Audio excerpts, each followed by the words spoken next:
जी, बहुत-बहुत शुक्रिया आपका मिल्लत टाइम्स का कि उन्होंने मुझे मौका दिया अपनी बात रखने के लिए। और सबसे पहली बात मैं यहाँ पे कहना चाहूँगा कि हिंदुस्तान में मुसलमान पूरे मुल्क में रहता है और उनकी एक बहुत बड़ी आबादी है। उनके मसाइल जो कश्मीर में जो मसाइल हैं, वो केरला में उनके मसाइल नहीं हैं और जो नॉर्थ ईस्ट में उनके मसाइल हैं, वो आपको गुजरात में उनके मसाइल नहीं हैं।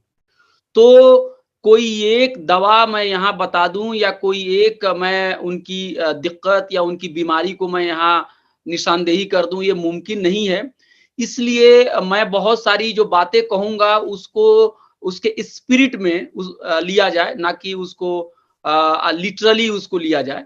फिर भी जो टॉपिक मुझे दिया गया है कि मुझे कहना है कि मुस्लिम समाज के सामने क्या-क्या दरपेश मसाइल हैं और उनका क्या हल है। मैंने अपने से पहले प्रोफ़ेसर रतन लाल जी को और कॉमरेड शबनम हाशमी जी को मैंने सुना और उनकी बहुत सारी बातों से मैं इत्तेफ़ाक करता हूँ और मैं कोशिश करूँगा कि जो बातों को जिन बातों को उन्होंने रख दिया, उसको मैं यहाँ पे दोहराऊँ नहीं। सबसे पहली बात ये है कि मैं मुस्लिम मसाइल को 2 हिस्सों में बाँटना चाहूँगा। अपनी बात को रखने के लिए मैंने एक इस तरह का एक फ्रेमवर्क डिज़ाइन किया है। एक मैं कहना चाहूँगा कि एक शॉर्ट टर्म प्रॉब्लम है मुसलमानों के और एक को मैं लॉन्ग टर्म प्रॉब्लम मानूँगा मैं उसको। एक जो है आपको बहुत ही ऐसे मसाइल हैं जिसको हम लोग हर रोज़ उसको देखने को हम लोगों को मिलता है। और एक मसला ऐसा है जो ज़मीन के नीचे या कारपेट के नीचे वो बिल्कुल छुपा हुआ है, वो उतना दिखता नहीं है, उस पे उतनी बातें नहीं होती हैं, लेकिन वो कहीं न कहीं जो आज के जो मसाइल हैं, उसको कहीं न कहीं वो भी पैदा कर रहा होता है। जैसे एक सिम्पटम कहेंगे और एक आप कह सकते हैं कि जो असल बीमारी है। तो इसलिए मैं एक को वक़्ती तौर पे प्रॉब्लम मान रहा हूँ और एक को मैं एक लॉन्ग टर्म में आप लॉन्ग टर्म का प्रॉब्लम है। अब जो वक़्ती तौर पे प्रॉब्लम है, उसको मैं ये नहीं कह रहा हूँ कि वक़्ती तौर पे जो प्रॉब्लम है उसकी कोई अहमियत नहीं है, या तो वो तो ऐसे ही हैं, उसके लिए कोई इलाज की ज़रूरत नहीं है, नहीं। वो दोनों कहीं न कहीं पर्दे के पीछे जुड़े हुए भी हैं। तो जो वक़्ती तौर पे जो प्रॉब्लम है, वो हम लोगों को अखबार में क्या सुनने को मिलता है कि मुसलमानों के ऊपर हमले हो गए हैं। मुसलमान जो है फ़िरका परस्ती या सांप्रदायिकता का शिकार है। मुसलमानों की जो ज़बान है उर्दू, जो कि है नहीं, सबकी ज़बान है उर्दू, उसको प्रमोट नहीं किया जा रहा है, उसको फ़रोग़ नहीं दिया जा रहा है। फिर ये कहा जाता है कि मुसलमानों के जो मज़हबी इदारे हैं, उनको उनके लिए सरकार को चाहिए कि कुछ पैसे दे, कुछ उसके प्रोटेक्शंस के लिए कुछ काम करे। कभी-कभी मैं बिहार से हूँ, तो वहाँ ये भी इश्यू आता है कि कब्रिस्तान की घेराबंदी को भी लेके कभी-कभी बहुत सारे अखबार में खबरें छपती हैं। फिर मज़ार और उर्स और हज, इस पे भी लेके सरकार कुछ न कुछ उनके लिए एक टोकनिज़्म करती रहती है। तो ये सारी चीज़ों को मैं मान रहा हूँ कि इसको मैं शॉर्ट टर्म का प्रॉब्लम मान रहा हूँ। फिर आप सुनते होंगे कि कम्युनल पार्टीज़ दिन-ब-दिन हर रोज़ मुसलमानों के खिलाफ कुछ न कुछ बोलते रहती है कि ये देखिए क्रिकेट मैच हुआ हिंदुस्तान और पाकिस्तान का और फलाँ इलाके में मुसलमानों ने पटाखे छोड़े। फिर ये लव जिहाद का मामला आपको हर रोज़ सुनने को मिलता है कि अरे देखिए, एक नौजवान था, मुसलमान नौजवान था, उसने हिंदू लड़कियों का अगवा कर लिया, उसको प्यार में फँसा लिया और फिर धर्म बदल दिया उनका, और इस तरह से तब्दीली मज़हब की वजह से हिंदुस्तान की डेमोग्राफी बदल रही है। अभी बुली बाई ऐप का मामला आया जिसमें कि जो मुसलमान समाज में पैदा होने वाली जो भी तेज़-तर्रार और सेकुलर और अच्छी सोच वाली जो ख़वातीन थी, उनकी इमेजेस को किसी ऐप पे डाला गया और उसकी बोली लगाई गई और उनको अज़ियत देने के लिए और उनको परेशान करने की कोशिश की गई। तो इन सारे मसाइल को मैं मानता हूँ कि ये सिम्पटम है उसके, ये एक शॉर्ट टर्म इश्यूज़ हैं। और शॉर्ट टर्म इश्यूज इस मामले में भी हैं कि इसके ऊपर मोटा-मोटी आपको एक जो लिबरल मीडिया जो होता है, वो आपके साथ आ जाता है। अगर आप कहेंगे कि मुसलमान को किसी ने कहा कि मुसलमान जो है पाकिस्तानी हैं, तो एक जो हमारा देश का अभी भी जो मीडिया है वो कहेगा नहीं, नहीं, नहीं, इंडियंस, मुस्लिम्स भी इंडियंस है। बुली बाई ऐप पर भी देखेंगे कि अंग्रेजी मीडिया और सेकुलर मीडिया आपके साथ आ जाएगा। उर्दू को भी बहुत चेरिश किया जाता है। और फिर उसको हिंदुस्तान को एक सूफी कल्चर के साथ इसको भी सूफी ट्रेडिशंस को भी प्रमोट करने के लिए एक लिबरल तबका यहाँ पे आ जाता है। तो मैं ये कह रहा हूँ कि ये जो मसाइल हैं, इसमें बहुत सारी दिक्कतें हैं और मुसलमान हर रोज इसमें पिट रहा है। लेकिन अभी भी जो चीजें हैं, मतलब आप अगर देखेंगे तो एक लिबरल मीडिया का एक हिस्सा अभी भी इन मसाइल के साथ खड़ा हो सकता है। अगर जामिया में पुलिस आई है और उसने लाठी चलाई है, तो कुछ मीडिया, जो लिबरल मीडिया, वो कहेगा नहीं नहीं ये बिल्कुल गलत है। बुली बाई ऐप को भी कहेगा नहीं नहीं ये बिल्कुल गलत है। लव जिहाद को भी कहेगा नहीं नहीं ये गलत है। कुछ खास जो है हिंदी मीडिया जो है, और या जो गोदी मीडिया आप जिसको कहते हैं, जो पूरी तरह से गवर्नमेंट की जो क्या कहे उनके तलवे चाटते हैं, ऐसे लोगों को छोड़कर बाकी लोग हमारे साथ आ जाते हैं। तो मैं कहना ये चाह रहा हूं कि इन मसाइल को हल करने की जरूरत है, जो शॉर्ट टर्म जो मसाइल हमने आपको बताया है, और इन मसाइल से लड़ने की भी जरूरत है। ये मसाइल बहुत ही अहम है। इस मसाइल से जो मुसलमान समाज है उनको बहुत ज्यादा परेशानी होती है, दिक्कतें होती हैं। किसी का कत्ल हो जाता है, कोई जख्मी हो जाता है, किसी के कारोबार में नुकसान होता है, किसकी इज्जत के ऊपर हमला होता है। और उर्दू जैसी बेहतरीन जबान को, जिसमें हर समाज के लोगों ने शायर पैदा किए, राइटर्स पैदा किए, उसको एक खास जबान बना दी गई। तो ये एक खास मजहब की जबान बना दी गई। तो इन मसाइल पे लड़ना बहुत ही जरूरी है, ये बहुत ही अहम है।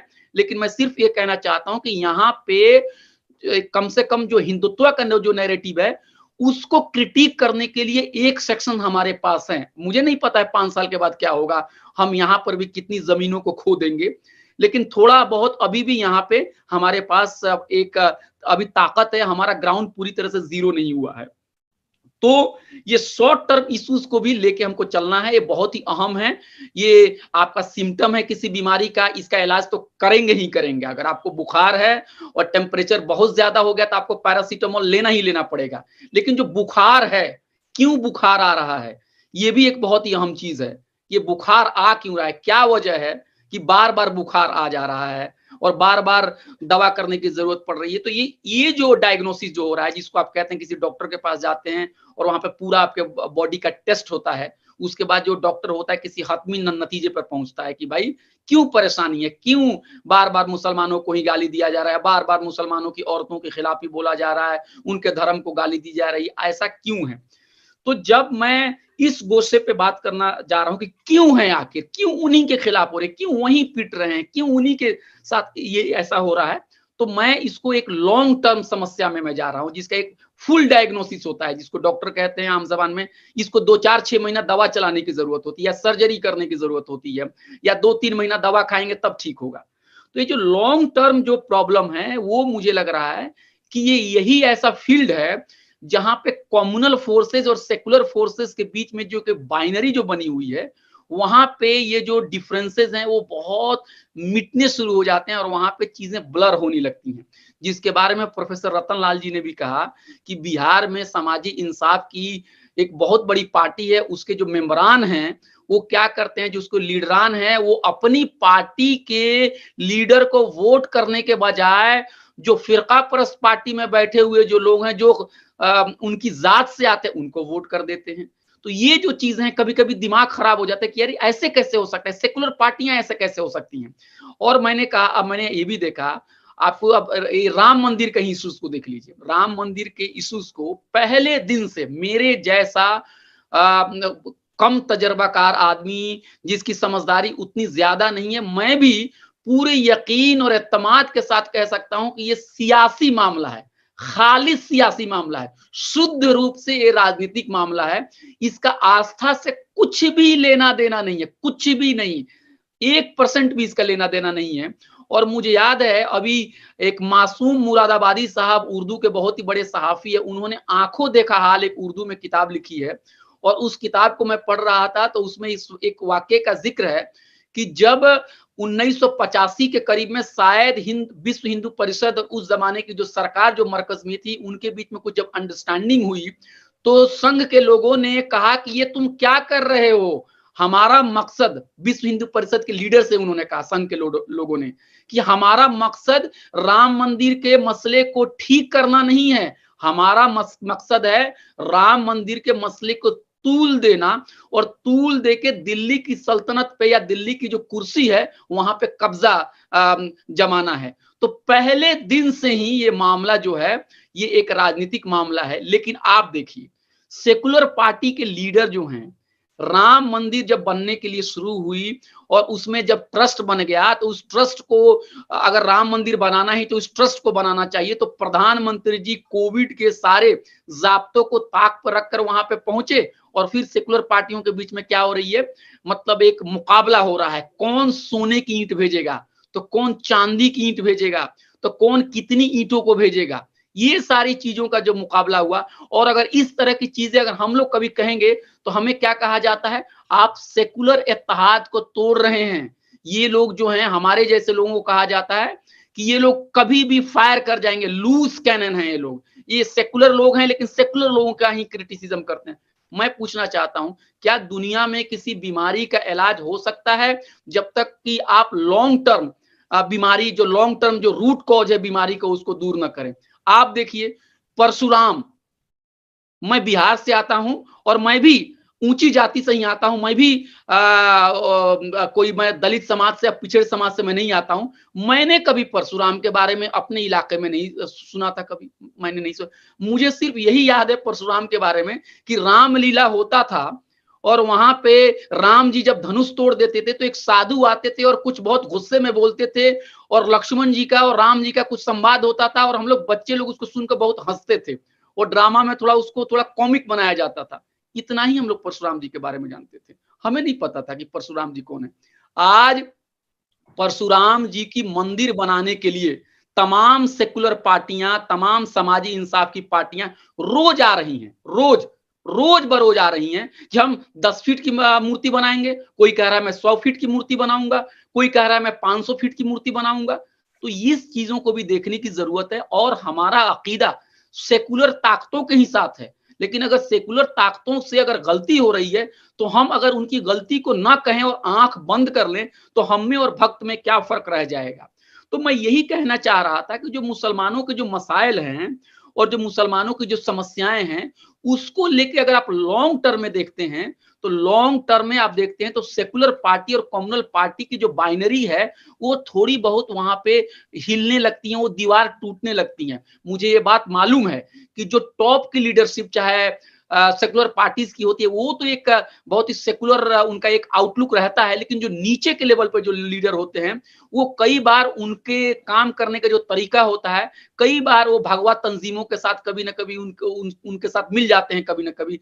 ये कॉलोनियल टाइम में देखा गया कि कांग्रेस के जो टॉप के लीडर थे वो सेकुलरिज्म का जो है ना जाप कर रहे हैं और नीचे के जो लोग हैं वो लोग क्या कर रहे हैं, बिहार में जो दंगा हो रहा है तो मुसलमानों के घर पे हमला भी कर रहे हैं।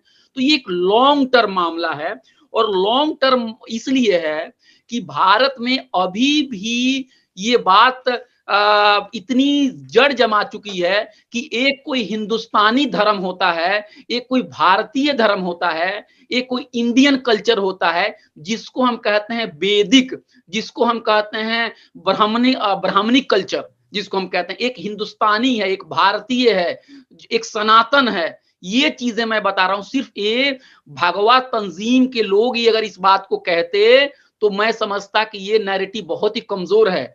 मुझे ये लगता है कि कहीं ना कहीं ये नैरेटिव सेकुलर लोगों के जहन में बैठी हुई है।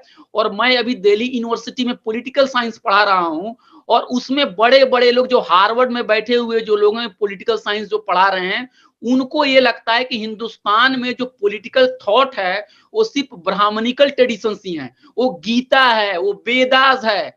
और जो भी आपको बुद्धिस्ट ट्रेडिशन है, इस ट्रेडिशंस को क्या मानते हैं कि ये जो ट्रेडिशंस आया तो क्या किया, ये भारत के डिक्लाइन का कारण बन गया। डिक्लाइन कैसे कि बुद्धिज्म के अंदर में त्याग की भावना आ गई, रिनंसिएशन की बात आ गई, और जो हिंदू जो धर्म था उसके अंदर में अर्थ, उसके अंदर में काम, उसके अंदर में सारी चीजों के बीच में एक हार्मनी थी। मतलब इकोनॉमिक फील्ड को भी इंपॉर्टेंस देना है, मोक्षा को भी इंपॉर्टेंस देना है, स्पिरिचुअल वर्ल्ड को भी इंपॉर्टेंस देना है। लेकिन बुद्धिज्म में क्या हुआ, सिर्फ स्पिरिचुअल वर्ल्ड को और अदर वर्ल्डली दुनिया को अहमियत दी गई, जो कि बिल्कुल ही गलत है, बिल्कुल ही गलत है। बुद्धा की टीचिंग के बारे में कुछ जानते ही नहीं है। और हिंदुस्तान जो है वो वैदिक, हिंदुस्तान जो है वो हिंदू ये है ही नहीं है। हिंदू शब्द का इस्तेमाल बहुत लेट से हुआ, लेकिन जो बड़े-बड़े पॉलिटिकल साइंटिस्ट जो लोग हैं, जिनकी किताबों को पढ़ाने के लिए हमें मजबूर किया जाता है,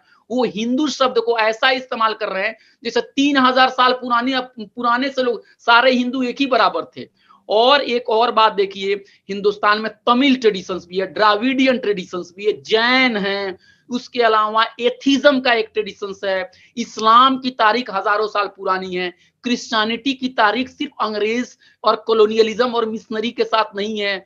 बहुत सारे जो जो ईसाई जो धर्म गुरु थे वो भारत में आए और लोगों ने बड़ी मतलब प्रेम से इस धर्म को कबूल किया। तो मुझे ये समझ में नहीं आ रहा है कि 1000 साल 2000 साल से जो इंसान इस देश में इस्लाम को और क्रिश्चियनिटी को और ईसाइयत को मान रहा है, वो फिर ईसाइयत और क्रिश्चियनिटी बाहर का कैसे हो गया।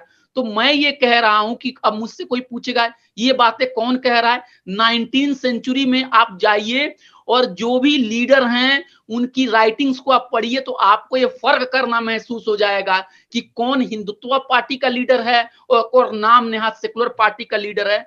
मैं ये बात मानता हूं कि टॉप के जो लीडर थे उन्होंने एक अपना एक सेकुलर इमेज ज्यादा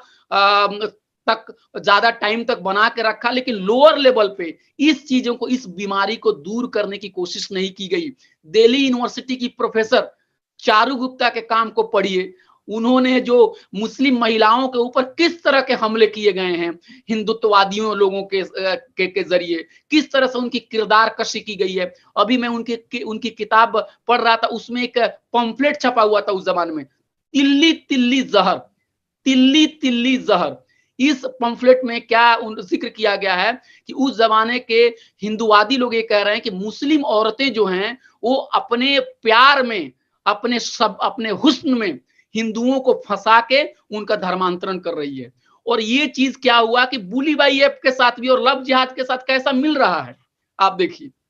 और वो जो तिल्ली तिल्ली जहर पंफलेट लिख रहे हैं, जो प्रोफेट मोहम्मद के खिलाफ में जो पंफलेट पैदा कर रहे हैं, जो गाय के नाम पर सियासत कर रहे हैं, वो सिर्फ भगवा तंजीमों के साथ उनका ताल्लुक नहीं है, उनका ताल्लुक बहुत हद तक सेकुलर पार्टियों के साथ है। और कब कोई सेकुलर पार्टी में जा रहा है और कब कोई कम्युनल पार्टी में जा रहा है, ये कहना बहुत ही मुश्किल है।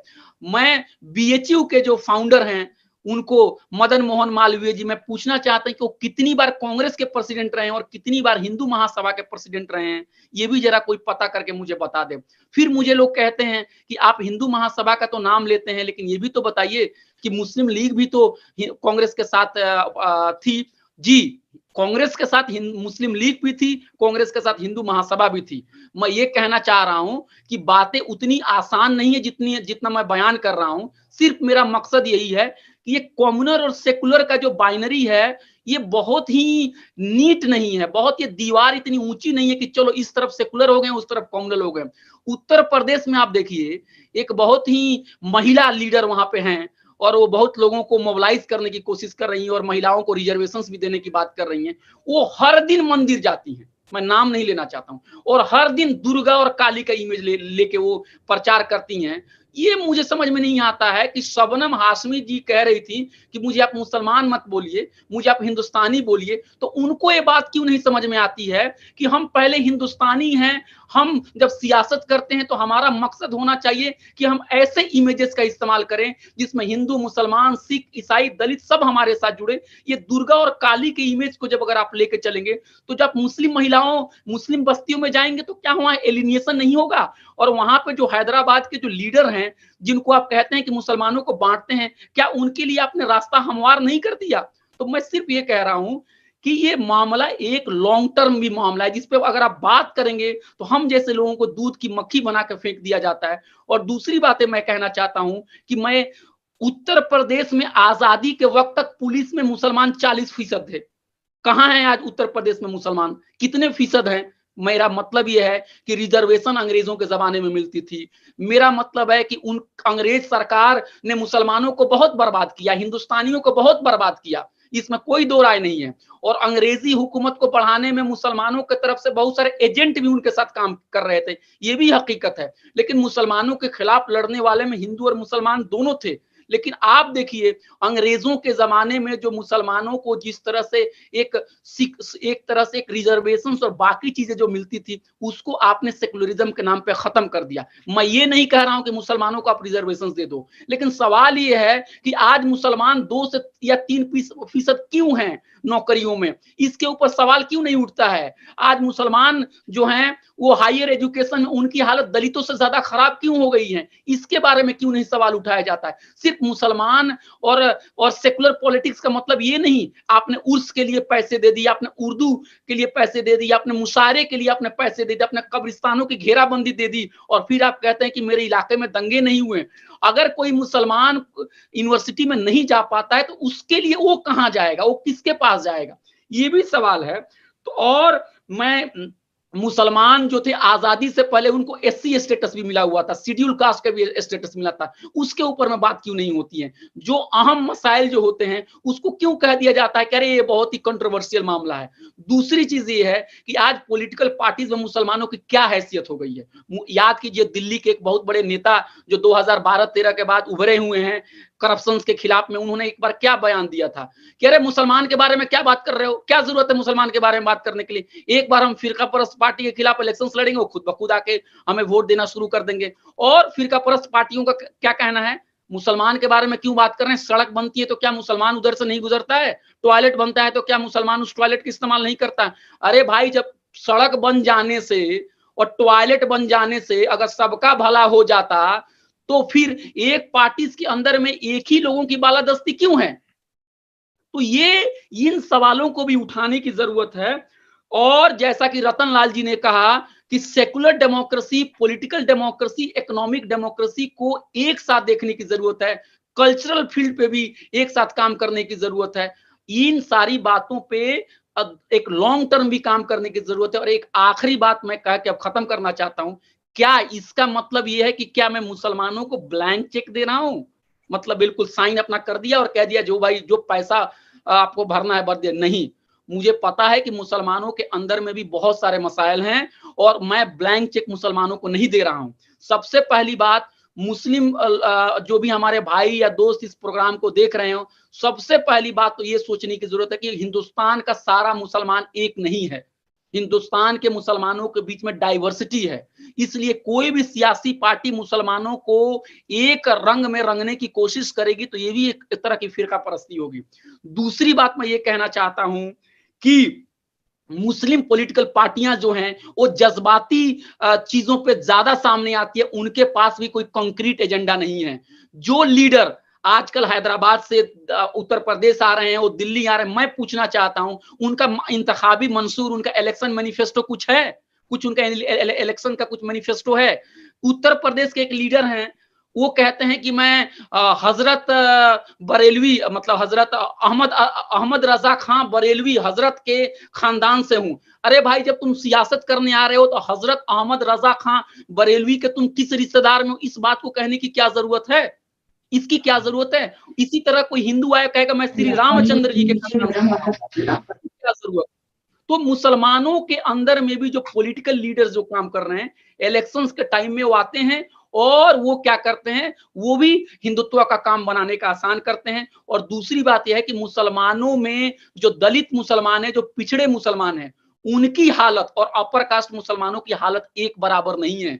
इसलिए हमें गरीब दलित, हमें गरीब मुसलमान, हमें पिछड़े के यूनिटी की बात करनी चाहिए। हमें ये नहीं कहना चाहिए कि सारे मुसलमान जो हैं वो एक ही बराबर हैं।